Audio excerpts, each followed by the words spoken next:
Eta horten ere, Santisabelak jaizantzaileak izan daitezen aurreko urtetan hasitako bideari utzi dio.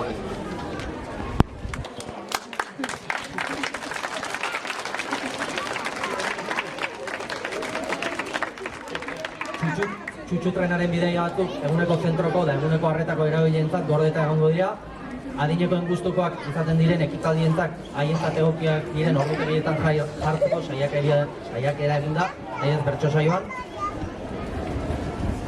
Iazko arrakasta ikusita, bideo zaharraren emanaldia egingo da zutegin, ekainaren 30ean.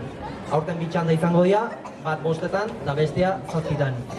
1371, 1971, Usurbil bila bezala izaten hasi zenetik 600 urte.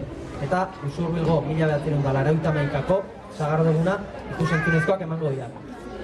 Aurten gainera, feria eguneko ordu lasaiak izango ditugu, musika eta argi bizirik gabekoak.